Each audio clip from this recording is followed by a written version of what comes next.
Father, I stretch my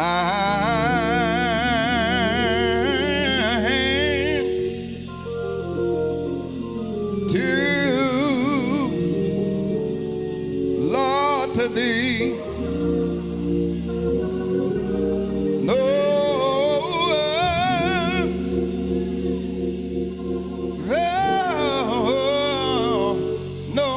Help.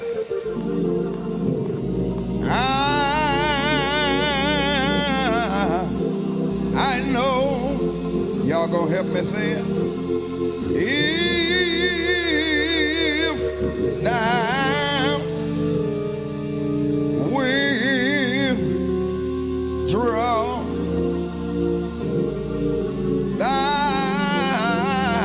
thyself from me,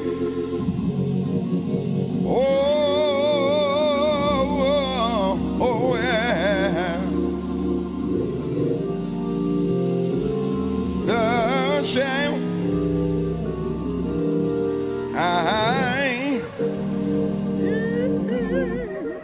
I go.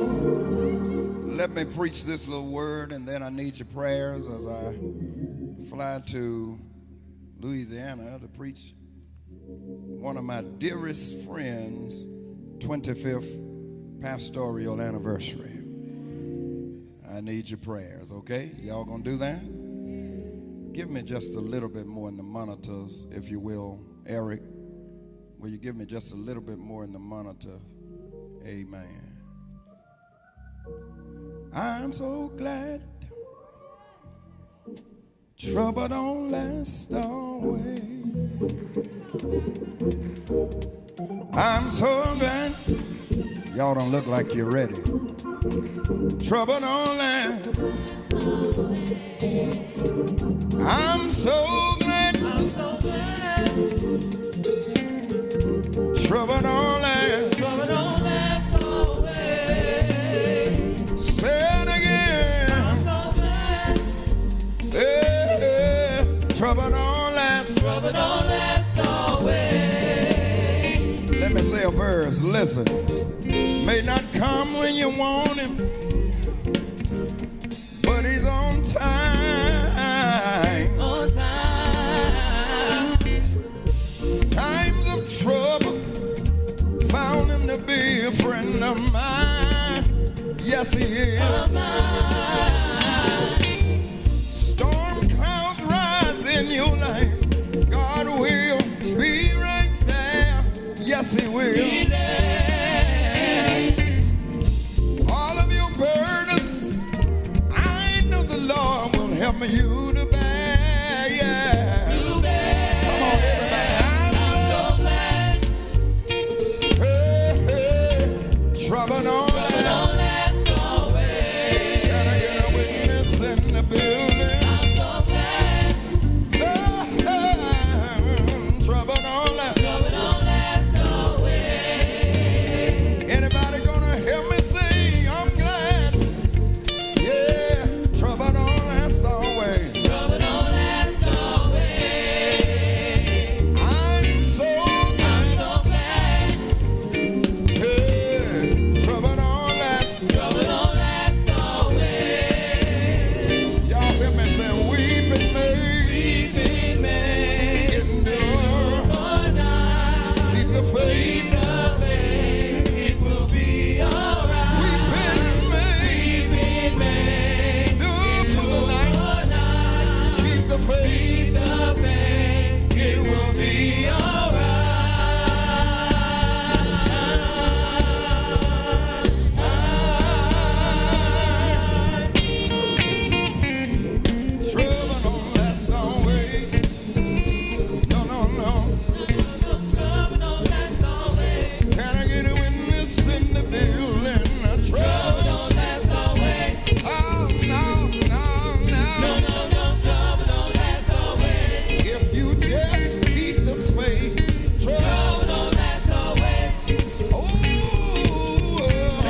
Verse 7, chapter 1. All right. That was in my mind, in my spirit. Who is that for? Who is that for? All right. Good. It doesn't last. Just elbow somebody and tell them it'll get better. It'll get better.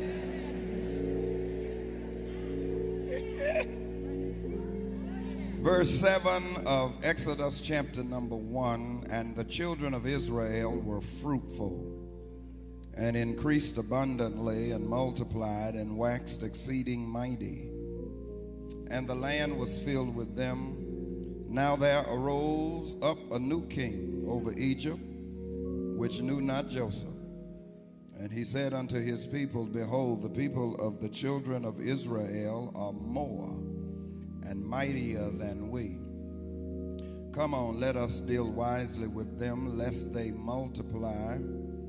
And it come to pass that when there falleth out any war, they join also unto our enemies, and fight against us, and so get them up out of the land. Therefore did they set over them taskmasters to afflict them with their burdens.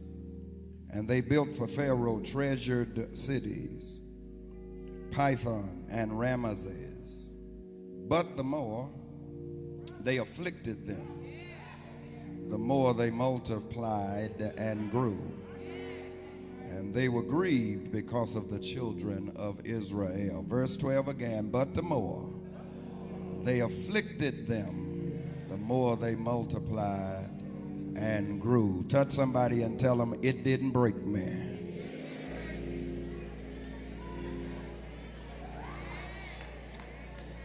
It didn't break me.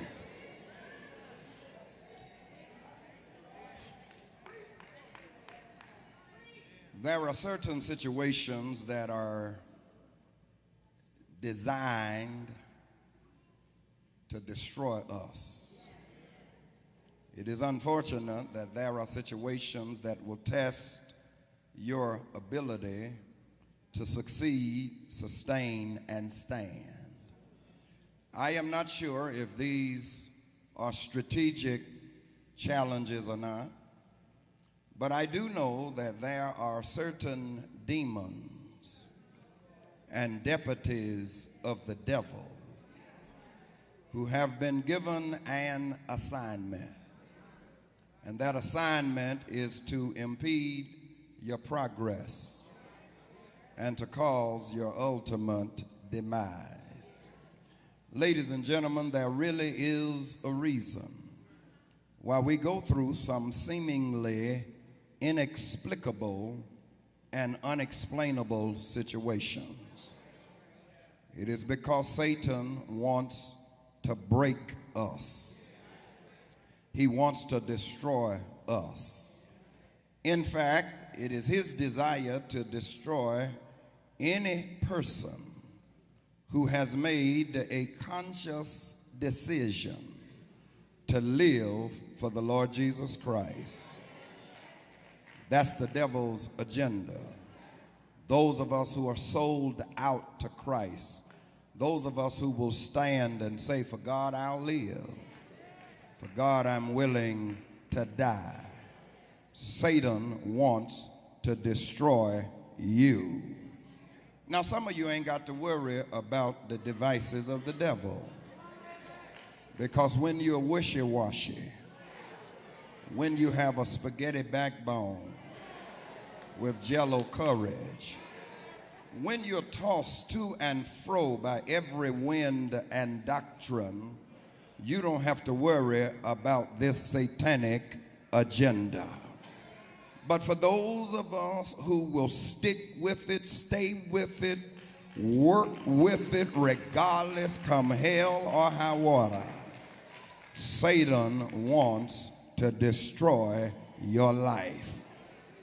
I know this is the truth because I've been given a glimpse of his satanic agenda. And it was given to me by Jesus Christ himself. You already know where it is. It's John chapter 10, verse 10. It's the devil's agenda. The thief comes, but for to steal, to kill, and destroy. Do you know that's the agenda of the devil? He wants to destroy your happiness, your peace, your joy, your marriage, your money. He wants to destroy your mind. He wants to attack your body because he's come to steal, kill, and destroy. That's the devil's agenda. But Peter tells us in 1 Peter chapter 5, verse 8, that for the Christian, we ought to be vigilant. We ought to be sober because our adversary, the devil, is as a roaring lion, and he's seeking whom he may devour. Now you got to watch that text because the text says he's seeking whom he may devour. The fact that the text says that he's seeking whom he may devour, it gives us to know that he can't devour all of us. Touch your neighbor and tell him he ain't gonna get me. No. He's seeking that person who will stray away from the fold. He's seeking that person who will get weak and start getting with negative folk, talking negative stuff about stuff they don't even know about. What Satan is trying to do, he's seeking whom he may devour. Touch your neighbor again and tell him he ain't getting me. He's seeking whom he may devour. Ladies and gentlemen, I have some good news and some bad news.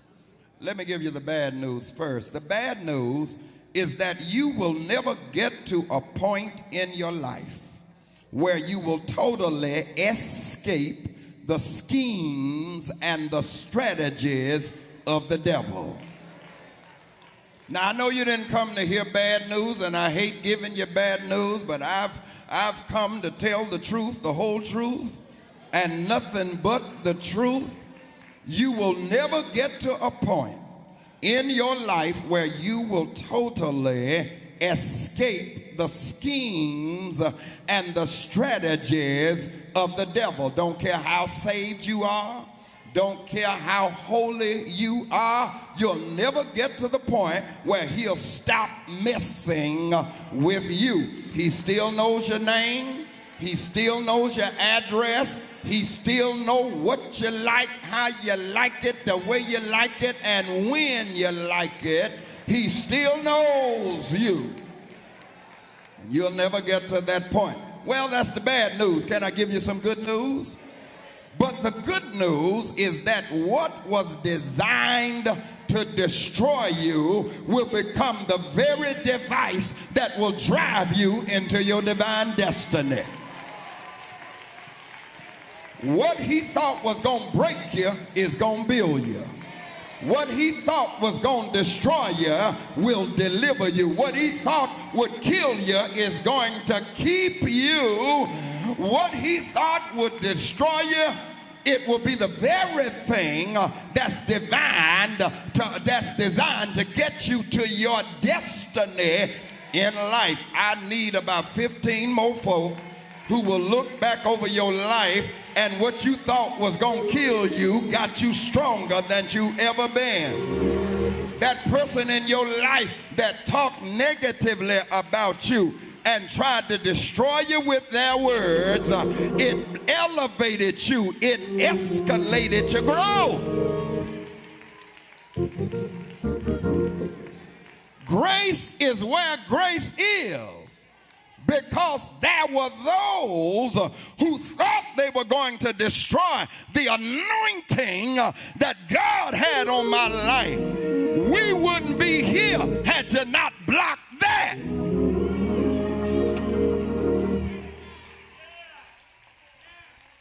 I wasn't wanting this building. We wasn't wanting this one. We were wanting another one.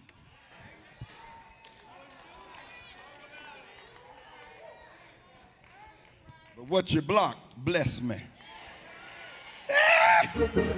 That's why you ought to dry your eyes and quit crying. I'm not talking about tears of joy. I'm talking about tears of sadness, because folk think they are destroying you and they're really pushing you into your destiny, because what you wanted ain't what God wanted you to have. God said, I'm going to block it over here because I'm going to bless you.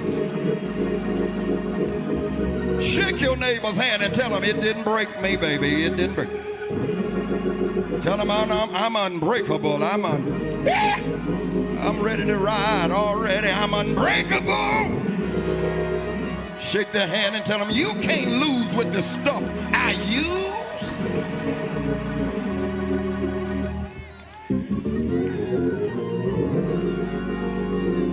I really need to quit right here, because my mind is going back down memory's lane. Joseph discovered this.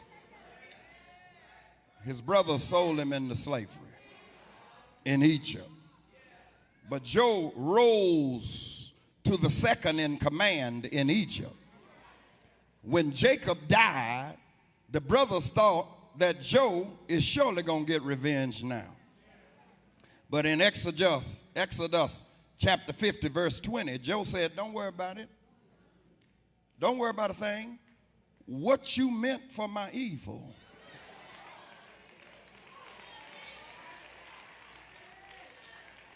God turned it for my good. It amazes me what Romans 8:28 says, for we know all things. I'm trying to help somebody here today. Work together for the good of them that love the Lord. It is right here in this text where the Hebrews are dealing with this same thing. They're dealing with a situation that was destined to destroy them. The Pharaoh of Egypt was trying to impede their progress and to cause their ultimate demise. He had a problem with Israel. Let me just jump into the text real quickly. Pharaoh, what is your problem with the people of God? Because you've got to understand that Pharaoh represents the devil. The Israelites represented divine destiny. I think I ought to tell you that there will always be friction whenever the devil comes up against divine destiny. Do you have destiny on your life? Do you have a dream? Do you have a vision? Do you have a goal? Can you see it? Every time you try to walk into your destiny, you're always confronted by the devil. Pharaoh is the devil. I feel like preaching today. And Israel represents divine destiny. And Pharaoh has a problem with Israel. Well, I want to look at the text, and I want to see, why is it, Pharaoh, that you have a problem with Israel? It's right here in verse number 7. He has a problem with their dramatic futility.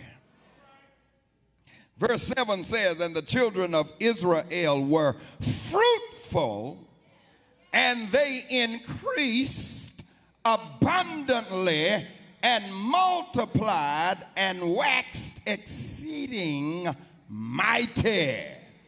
Pharaoh has a problem with Israel's dramatic futility, because here is the futility of a nation that had been blessed by God. I know they are blessed because when they went into Egypt, there were only 70 people. But when they came out of Egypt, they were over 2 million strong. Oh, I want to tell somebody here today, it ain't how you go in, but it's how you come out. I went in little, but I came out large. I went in miniature, but I came out magnified. I went in small, but I came out spectacular. Shake somebody's hand like you're going to shake it off. And tell them, don't worry about you going in. It ain't how you go in, but it's how you come out. I went in sad, but I'm coming out glad. I went in hurt, but I'm coming out helped. Tell another neighbor, it ain't how you go in.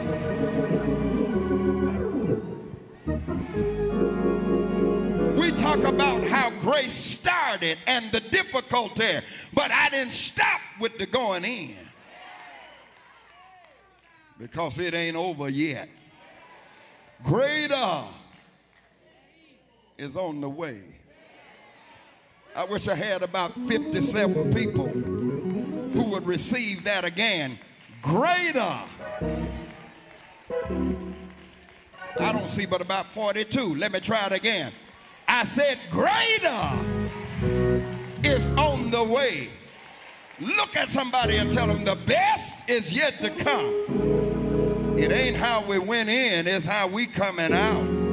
And when we come out, we're coming out with our hands up. We're coming out shouting and dancing. That's why every Sunday you come to this church, you ought to have a reason to cut a step, to open your mouth and lift your hands. But Pharaoh is going to have a problem. But I think I ought to tell you, Grace, that Israel's growth had nothing to do with them. Can I tell you what it had to do with? It had to do with the favor of God and a promise that God made to Abraham. Genesis chapter 22, verse 17. He told Abraham, look at the stars in the sky. Look at the grains of sand by the seashore. Can you count them? Abe said, no, can't count them. He said, that's how I'm going to multiply your seed. God made a promise to Daddy Abraham. And I think I ought to tell you, Grace, that when God makes a promise, he will always keep his word. I was laying on the floor in my home praying about something, and God told me to get up, leave, and start a church. This is what he said. Take your people and move forward, and I'm going to prosper you.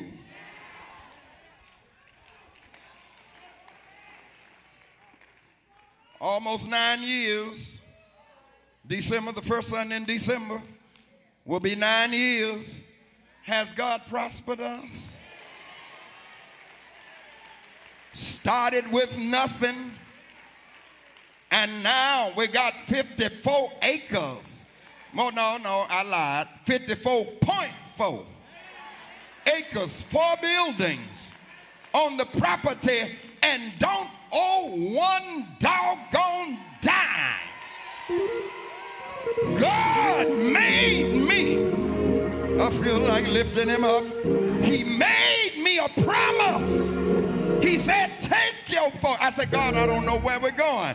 What do you mean by that, God? I already got a good church. I got 2 locations. I got 3 services. God, what do you mean? I ain't got no building. I can't pay for all of that by myself. He said, shut up. Take your people. Move forward.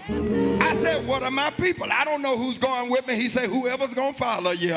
Take them. You don't know where you're going, but you follow me, and I'll prosper you.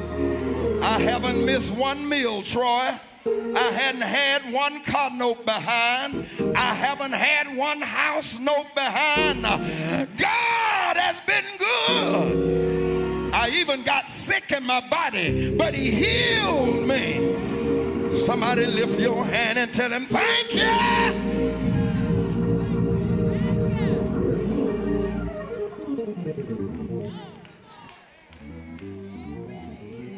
Y'all sit down. Sit down if you can.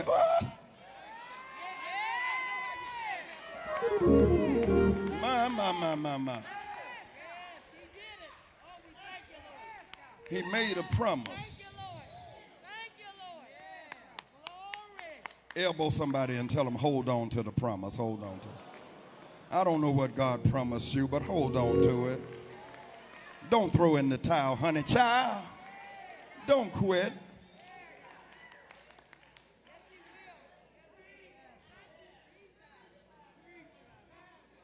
Our first Bible class, because I didn't have no place. I had told folk I'm going to have Bible class at this place on a Monday night, and it was blocked. So I had to have my first Bible class on a prayer call line. Moved from place to place. Never will forget the time the choir didn't have nowhere to rehearse. I called Dr. Flippin, can we use your church? Watch night, we ain't got no place. Janice Boga and I went to South DeKalb, somewhere around there, and got a performing arts theater. Every place we went, packed it out. The Spirit of God met us where we were, because we discovered that God ain't about a building, he's about us. I believe God had to teach us that the church is wherever y'all go.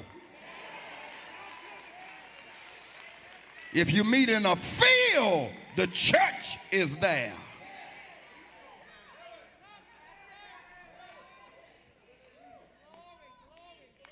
Pharaoh had a problem. I'm going to take my time, and I am hooping too, with their dramatic futility, because I got some hoop part in this. They were growing. And so what did Pharaoh do concerning their dramatic futility? He assembled in a destructive forum. He called some bright and brilliant brothers. He said, wait a minute now, Israel is growing. Look at what the text says. It says, behold, the children of Israel. Let's see, where's that verse? Look at them, how they are mighty. Verse 9. The people of the children of Israel are more and mightier than we. He said, behold. Now, the word behold means that he was looking. He was looking. I got a problem. Pharaoh, you don't even like me. Why you looking at me? Do you have any folk like that in your life? They don't even like you, but they know everything that happens in your life. They watching you on Facebook right now. They on your page.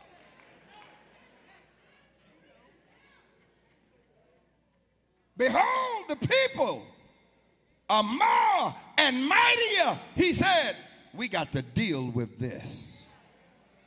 So he assembled a destructive forum to deal with their dramatic futility. He called some bright and brilliant brothers together and said, now, we got to deal wisely with them. Because here's Pharaoh's problem. I want you to see it in the text. Here's his problem. He says in verse 10, come on, let's deal wisely with them. Watch this.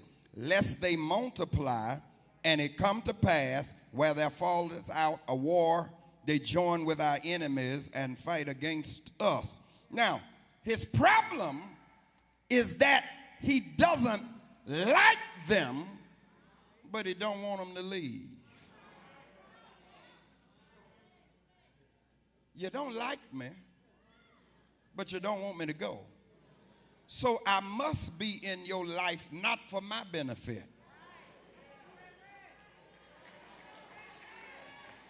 It must only be for your benefit. Lord, deliver me from leeches and ticks and parasites who don't ever add anything to the relationship. You ought to disconnect from any relationship where you doing all the giving but never getting nothing. because you might be in their life. Some folk don't like you, but they don't want you to leave because you're in their life. I'm almost done. For their benefit. The text says, let's deal wisely with them, lest they hook up with our enemies and leave us. We don't like them, but we don't want them to leave. Oh, y'all didn't catch that. We don't like you, but we're mad if you leave us. So why you want me to stay? Oh, I'm going to preach it all now. You don't want me. You dog me. I'm the worst in the world. But you leave and you're mad. So I must be in your life, not for my benefit, but for your benefit. You got to disconnect from those. Those relationships will destroy you. Can I get a witness here? It will sap every energy that's on the inside of you. So they're in this destructive forum to deal with Israel's dramatic futility. The forum has concluded. It has concluded. So let's see, what did they come out of the forum with to deal with Israel's dramatic futility? Let's see what is the solution, Pharaoh, that you're going to come out of the forum with. Here it is. Distress the faithful. Wait a minute, Pharaoh. Y'all did all of this meeting, and you came out of the forum, but you didn't come up with something that's going to grow you. You came up with something that you think is going to shrink me.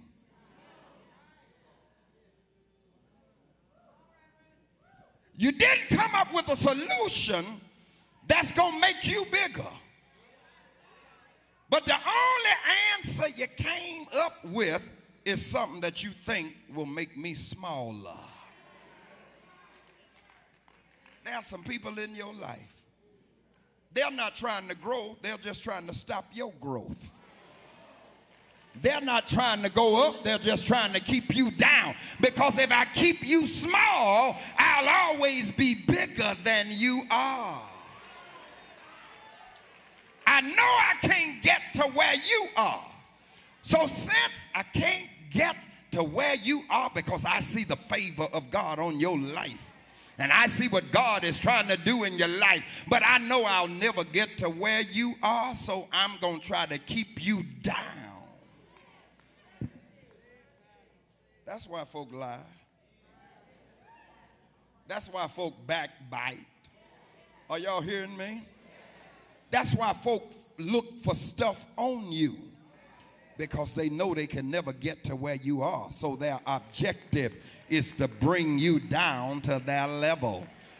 Distress the faithful. Give them some taskmasters who will put more burdens on them. Pharaoh said, we're going to work them harder. They're having too many babies. They're growing too much.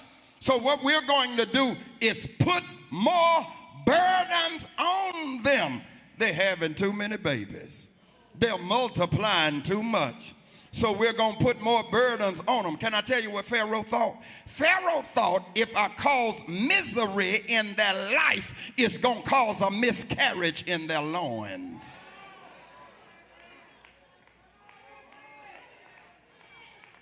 But touch somebody and tell them it didn't work. Because now we get to the shout verse. Verse 12. But the more they afflicted them, the more they multiplied. Y'all see it? And grew. Y'all missed it right here. But the more they afflicted them. You know what, Pharaoh? You afflicted me, but you couldn't affect me. You kicked me, but you couldn't kill me. You beat me, but you couldn't break me. Because I'm unbreakable. Shake somebody's hand and tell them, I'm unbreakable. I'm like a weeble. I may wobble, but I won't stay down. I had a toy. Give me E flat. I'm getting out of here. And that toy, I would hit it and hit it. It was an ugly little thing. And every time I hit it, it would bounce back up. And I hit it again as hard as I could. And when I hit it, it would bounce back up. I was curious as to why I couldn't keep this thing on the ground. I had the nerve to open it up. And I discovered that it had something on the inside of it that gave it bounce back. And that's the way a child of God is. You got something on the inside of you that'll give you bounce back. Touch 3 people and tell them, I got bounce back. Cancer couldn't kill me. Diabetes couldn't destroy me. Your lies couldn't keep me down. Every time you knock me down, I'm glad I got somebody on the inside of me that will cause bounce back in my life. The more they afflicted them, the more they multiplied and grew. And that's why I'm shouting today, because I'm where I am, because I've been afflicted. Is there anybody here that can say, I've been afflicted, but it did not destroy me? It did not break me down. I had to cry sometime, but I'm still here. I had to worry sometime, but I'm still here because it didn't break me.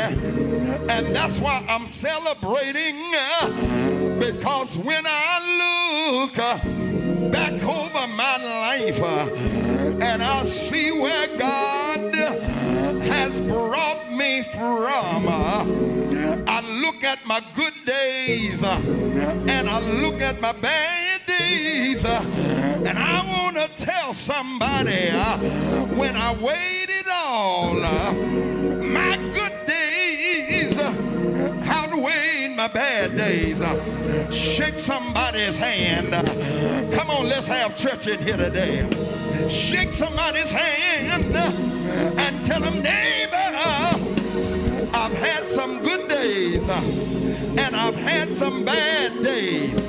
But tell them, neighbor, when you put the good days on the scale and the bad days on the other side, tell them my good days outweighed my bad days. And I ain't gonna complain. I'm gonna shout and dance. I'm gonna open my mouth and I'm gonna give God praise because it didn't break me.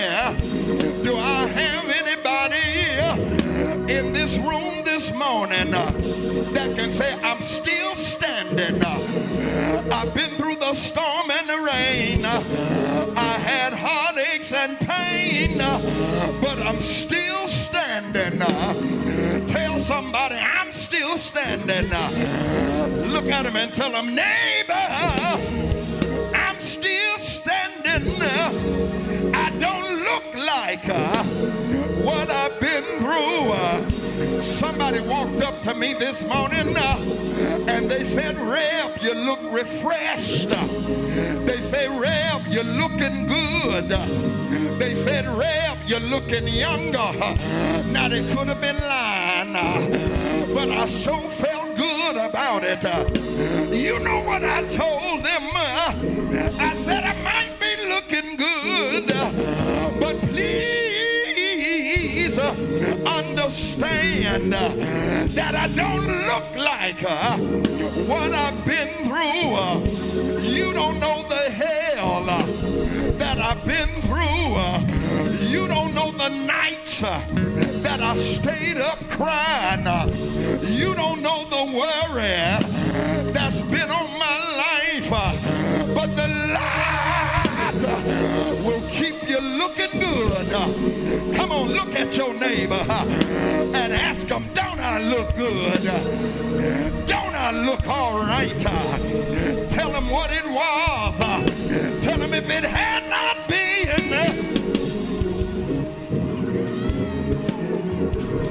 Tell him if it had not been for the Lord, for the Lord, for the Lord, for the Lord on my side, I should have been dead, sleeping in my grave.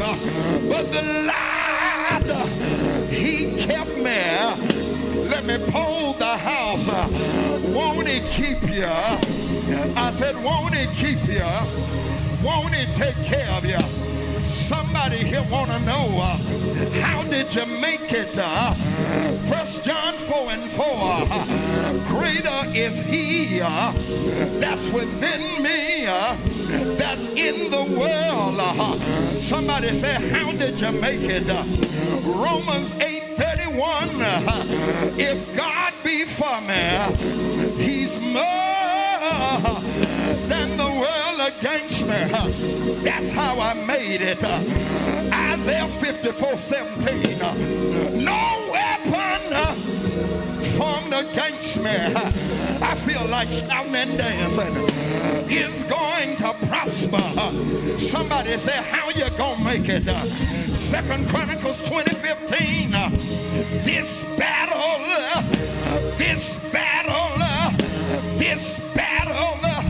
is not mine, it's the Lord's. Shake somebody's hand. Oh, shake it like you're gonna shake it off, and tell him, neighbor, it's the Lord's battle. Tell him, neighbor, give it to him. Tell him, neighbor, he will fight your battle. He will. Come on, help me hoop today. Look at him and tell him he will.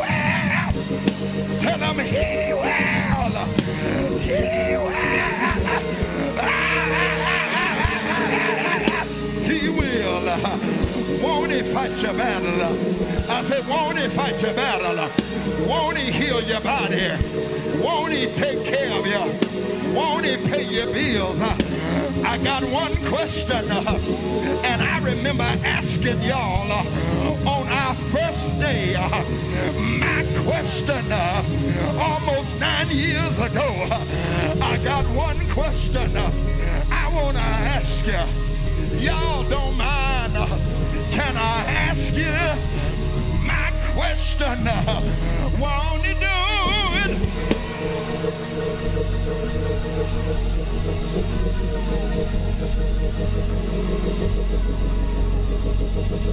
54 acres later, $4 million down. Won't he do it? Don't owe one dime.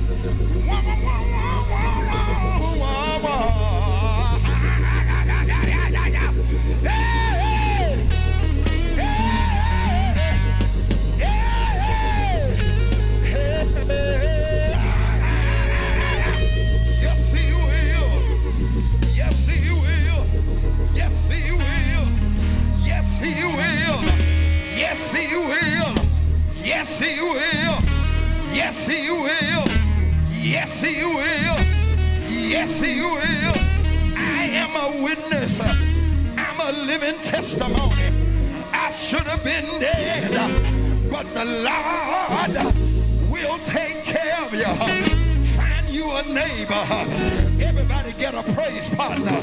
Slip your arm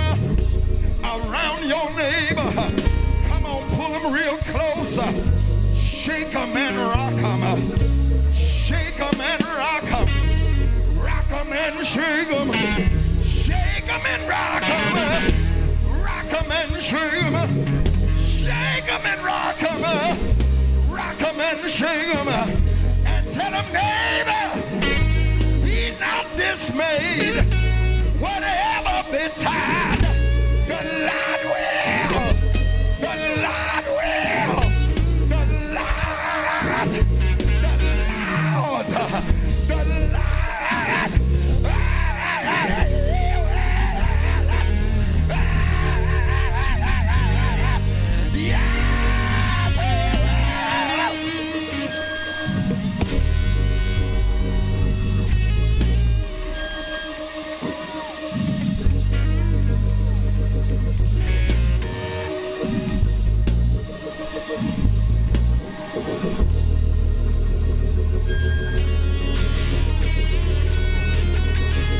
Anybody feel like dancing like I feel? Y'all got to help me. Y'all got to help me. Anybody feel like lifting him up? Come on, give him a praise.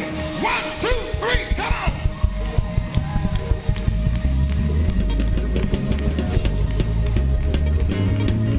Praise him. Tell somebody this is my victory dance. Tell them this is my victory shout. He brought me out.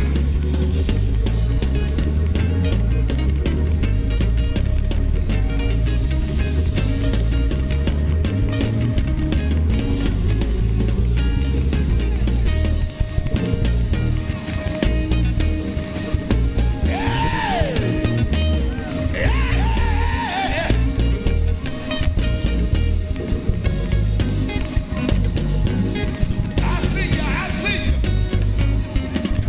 Dance, dance, dance.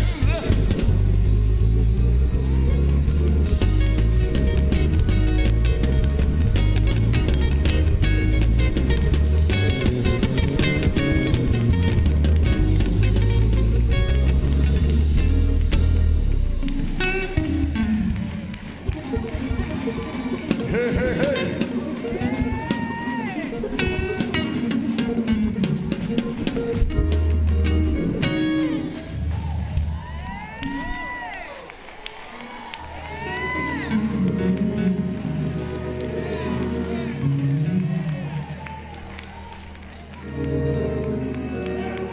I'ma leave it alone. How many glad that what was designed to break you, it didn't break you? No weapon formed against me shall prosper. It won't work. No weapon formed against me shall prosper. Oh, yeah, yeah, yeah, yeah. It won't work. No weapon formed against me. Lift your hand and say it, declare it. Lift your hand and declare it. It won't.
Let me say this. I don't care who you are in life, you will be confronted with challenges. I won't even go too far, but even now, and one day I'm going to explain it to you, what I'm talking about real soon. Even now, there are challenges and attacks in my life. Even now. Even now. I don't preach this as if nothing is wrong, nothing is going on, that I don't still have challenges and issues. But I've learned how to trust God. Andre Crouch said, through it all, I've learned to trust in Jesus. Sometimes you look at people and you don't think that they ever have any problems. Some people look at you. And the reason they look at you like that because you wear a smile. You never let your situations change your demeanor. Keep smiling, baby. Keep smiling. Keep rejoicing. And people will think, well, you don't go through anything. You must have it going on. No problems. But through it all, I'm talking to somebody in here right now that's going through something that you have not divulged or disclosed to anybody. And that's your business. Do it how you want to do it. But I won't tell you, you keep smiling, you keep dancing, you keep being nice to people, and you keep loving God. Because the word, I would not have survived were it not for my faith. People say, well, what's all this stuff about? Man, I'm going to tell you, it is my faith in God, Deacon Hope, that has kept me. It's my faith in God. My second Sunday in this church, in our building. I'm going to tell you, the devil will attack you. Even me. My second Sunday as that we moved in this building, the morning of that Sunday, I fell out in the middle of my floor in my bedroom. And Tamara called the ambulance. They checked all my vitals and said, well, you know, he ain't got high blood pressure. They're like everything else is all right. Said maybe a stomach virus. Maybe because my stomach had been hurting for over a week and it was pain I had never felt before. We marched in the first Sunday in May. I say this because we got a lot of new people who don't know this. Some of you who were with me from day one, you remember. And we marched in the first Sunday in May. Second Sunday in May, that's Mother's Day. Ironically, my mother-in-law was visiting with us then. And I fell out, got up to use the restroom, walked back to my bed and blacked out. And thankfully my head didn't hit the dresser. I fell face first, bruise right here under my eye, carpet burn. And so we called the ambulance, they checked me out. And they said, well, we don't see anything. Probably a stomach virus. It'll pass. Say, now, we will take you to the emergency room if you like. I said, oh, no. I said, today is Mother's Day. And I just bought this church and just led these people in. I said, I got to go to church today. You know, I got to preach. I mean, you know, I got this big old note. I need to preach because I need to get some money out of these folks.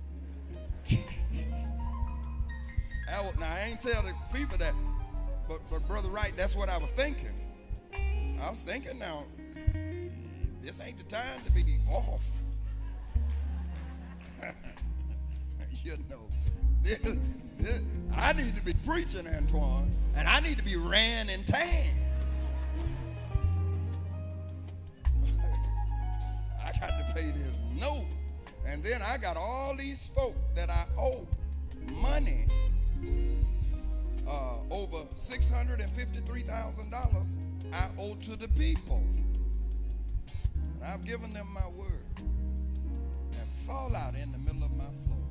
All kind of things went through my mind. Lord, is it cancer? Lord, is it this? Is it that? Am I going to die? But I came to church and I preached and struggled through it. And I ain't going to lie to you, that was the worst pain. And I had to sit down right here. Some of y'all remember that, to open the doors of the church. I just told the church I can't go. I can't do it. I tried to close. I couldn't close. And I did the best I could with that sermon. And I sat right here and opened the doors of the church. And people joined.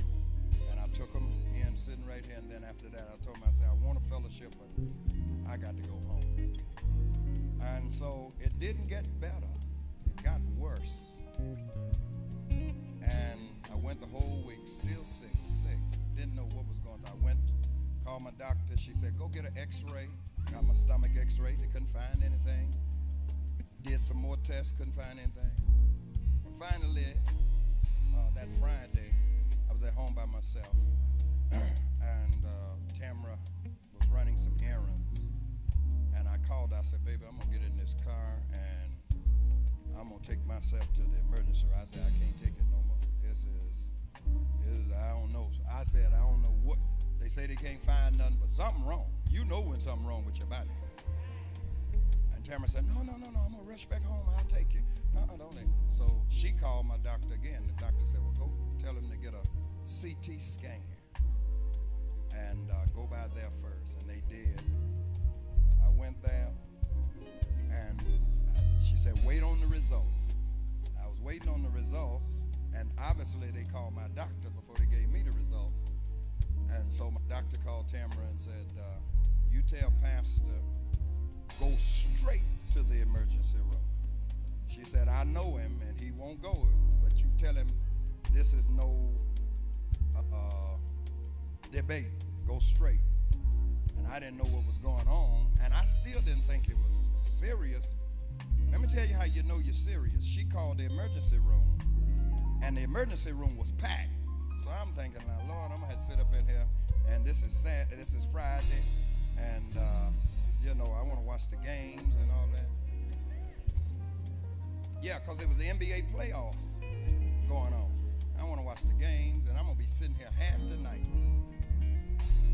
When you know you sick is when they call, when you get to the emergency room, give them your name, and it's full, and they say, oh, you come on back here with us now. I didn't tell them what was wrong. I didn't know what was wrong. I just gave them my name.